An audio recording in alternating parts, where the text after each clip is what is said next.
Hello and welcome to this week's episode of For the Love of Chiropractic. As always, I'm your host, Dr. Robert Freeman. To our long-term listeners, I want to say thank you and welcome back. To our new listeners, make sure you hit subscribe so you never miss a single episode. I am super excited about today's show because what I'm going to be talking about today are 5 attributes that have the power to completely change your life at any given moment, as soon as you take the action that will put them into movement. Because as an adult, do you really know that you have the power to make your life look any way you want it to look, simply by doing certain things or maybe not doing them at all? So let's get started. Welcome to another episode of For the Love of Chiropractic. I'm your host, Dr. Robert Freeman. I've been in practice for over 30 years, and I continue to work in a $1 million practice that I built, ran, and sold. I've taught, lectured, and coached our profession, and helped so many chiropractors build the practice and the life of their dreams. And now, I want to help you do the same. So here's today's show. If you've been a listener of the podcast for any length of time, you've probably heard and know that I've been practicing for well over 30 years, and over that time had the opportunity, especially as a very young chiropractor, to have some fantastic mentors like Dr. Larry Markson and Dr. Noel Lloyd, both of whom have become close personal friends, and I absolutely think the world of both of them. And in those early days of mentorship, not only was I learning how to become a more successful chiropractor, I took it upon myself to begin studying this thing called success, or success philosophy. So for the past 30 plus years, I have studied this thing called success philosophy. What does it take to be successful in business and in chiropractic, but also in life? And what it boils down to is there's a handful of attributes that people who are highly successful do, be, and have. And there are some attributes that others don't do, be, or have, and they're less successful. And it really is this simple. So we're going to spend our time today talking about these 5 things that when you do them, and you be them, and you get more focused on where you're going, you get more and more success. And by the way, I have yet to define the word success other than it's what you want. Because whatever you want, that's what your actions will take you in that direction. But before I start talking about the 5 specific attributes of success, I want to start by asking you a question. Are you really deeply happy with your life and your practice exactly the way that it is? And it's easy enough to say, yeah, it's good enough. And if good enough is good enough, it's your life. It's your practice. You can have it any way you want it. But what if I told you, or what if someone told you that you only had a certain amount of time left on the planet, and you can fill in that X number of what that is? Is it a week, a month, 6 months, a year, 5 years, 10 years, whatever the number is? Once you've got that in your mind, you've only got X amount of time left on the planet. Would you do anything differently? And if so, what would you do? What would you stop doing? And how would you want it to look?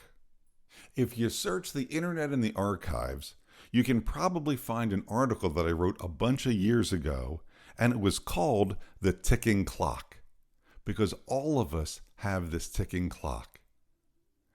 How would you spend your time if you knew you only had a certain amount of time left on the planet? And each of us, if we're smart, if we're reflective, if we're intuitive, will ask ourselves at some point in our lives, my clock is ticking, what is it I really, really want? And the very brave will even act on it.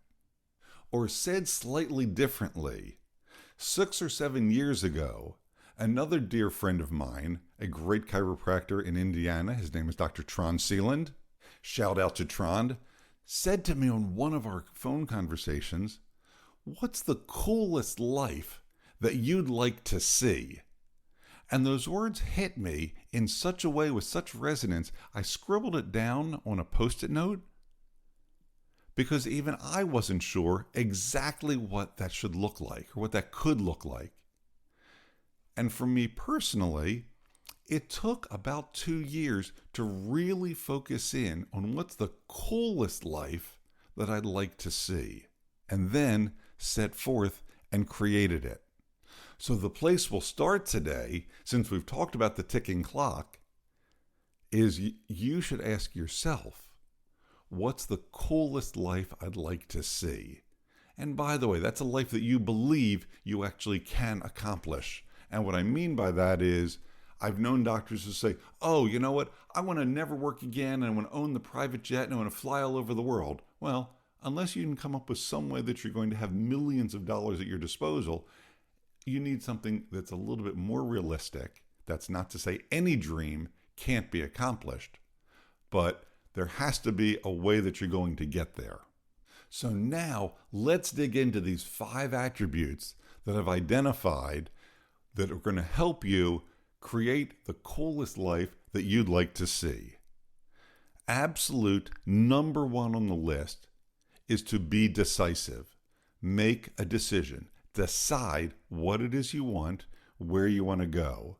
And by the way, sometimes when we're really not in a good place, when you ask somebody this question or they ask you that question, or when you're sitting and journaling, you ask yourself the question, sometimes the answer starts with, well, I'll tell you what I don't want, and that's fine. Very often people who aren't in a great place need to start with vomiting all of this negative stuff off their chest, all the things they don't want to be doing and they want to get away from and they want to get out of and they want to eliminate from their lives, and that's fine. So if you're speaking to the person, listen to that. If it's you, that's fine. You can make a list of them and say, these are things I'm not going to do anymore, and that's great too. Or if you have a good friend who you're having the conversation with and they've asked you, again, you're eliminating, well, these are things I don't want to do. And that's equally as important, to know where you don't want to be. So that's awesome.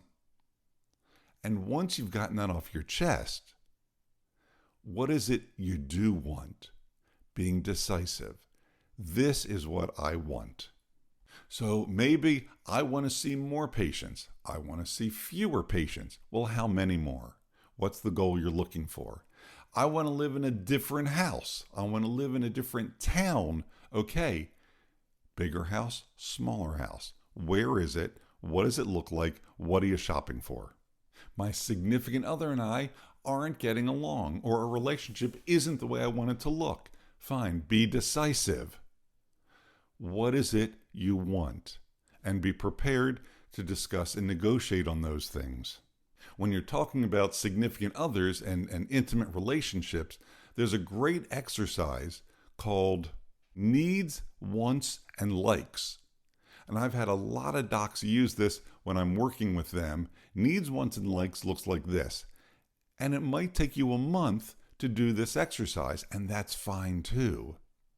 You're being decisive. You're decisively figuring it out, what's important.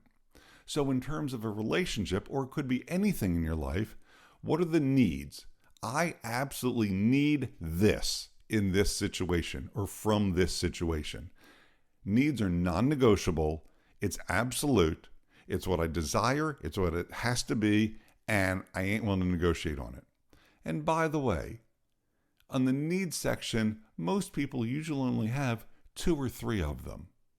At first, it might seem like everything is an absolute, but let's move forward. When you really think about it, look at it, and write it down over the course of a couple weeks or a month, things begin to settle out into what really is an absolute need that is non-negotiable.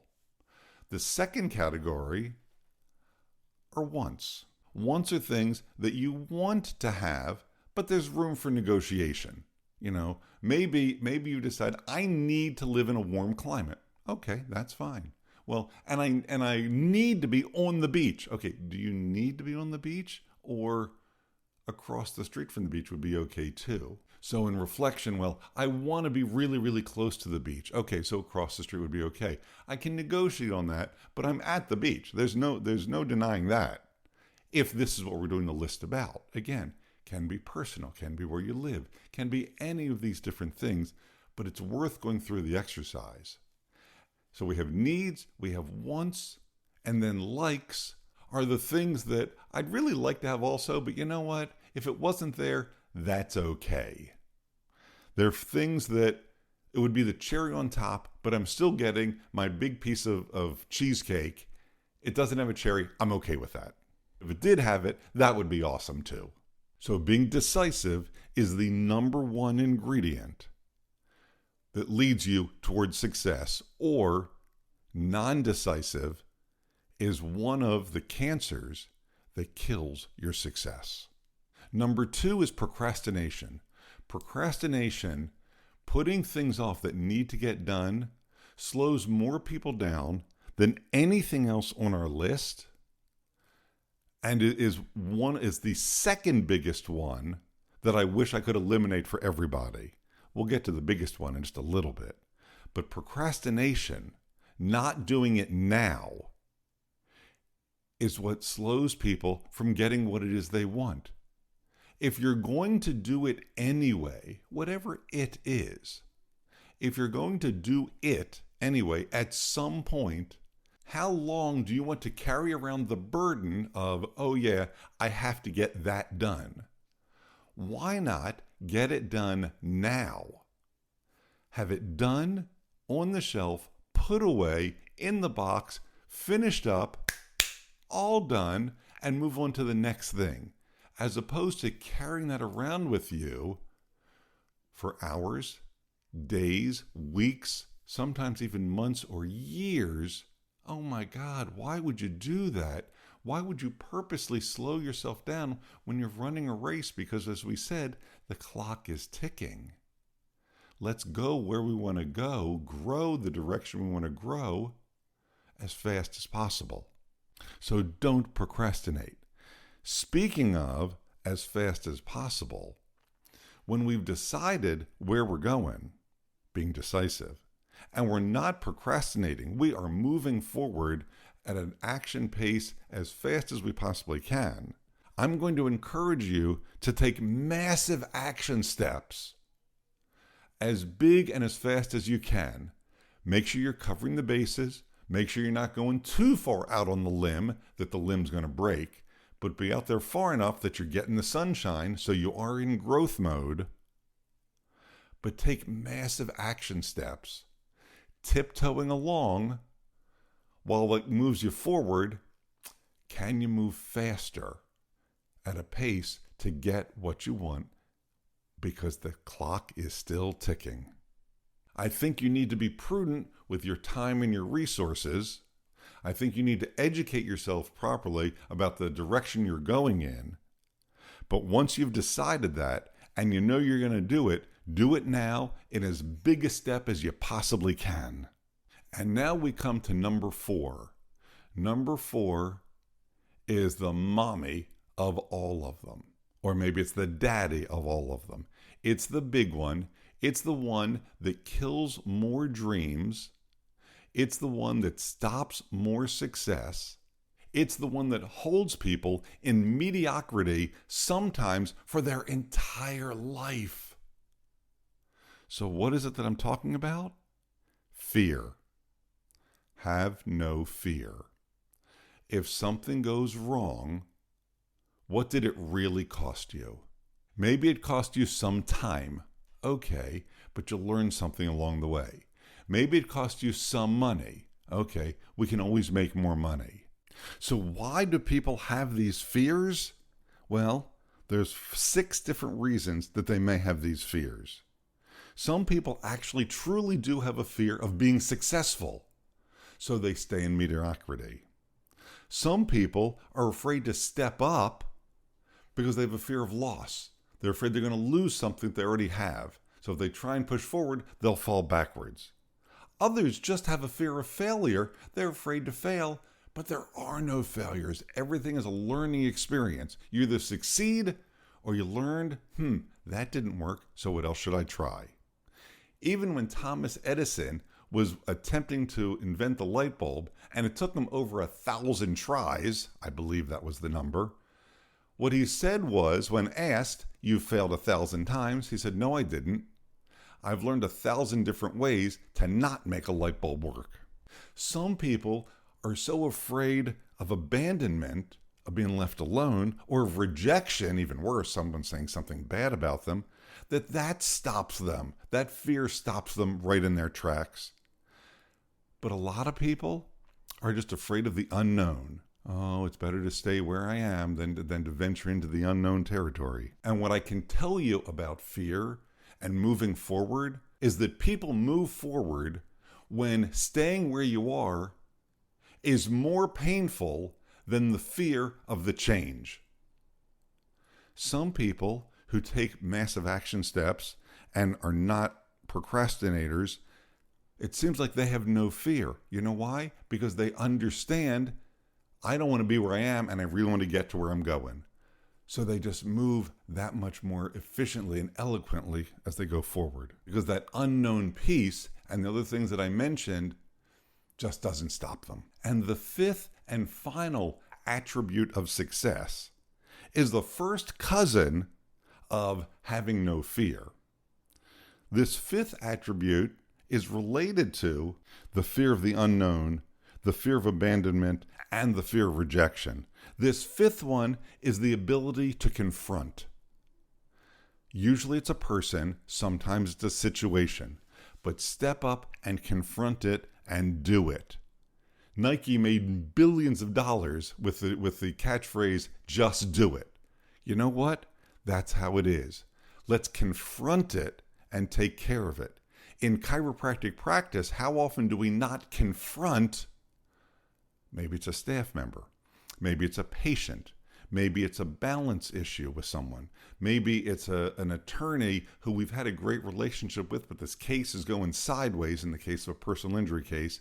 Confront it, handle it, and move forward, because then you've put all the other things in place. So I sincerely hope that you understand the clock is ticking, because none of us are going to be here forever. And that's not meant to be morbid. It's an opportunity for you to maximize your life and really get and be everything that you want out of this life. And maybe if you choose to become a student of success, what you'll see is once you've identified what it is your definition of success is, and you find somebody who's already doing it, if you match, mirror, plagiarize, and steal their actions and attitudes, it'll help you move forward even faster. And if they're truly successful, I'll bet what you'll see is they're decisive, they don't procrastinate, they take massive action steps. It seems like they have no fear, or they don't let it stop them. And they're absolutely willing to confront the issue, to move forward, to create their best life and their best practice for themselves, their families, their patients, and their communities. All right, and that's our show for today. If you have a question about today's show or your own practice, feel free to reach out at fortheloveofchiropractic.com. Before making changes to your practice, be sure to seek legal advice regarding those changes and regulations in your state. For the Love of Chiropractic is an RGF production, all rights reserved. And thanks for listening. Original music provided by Hunter Rich Music.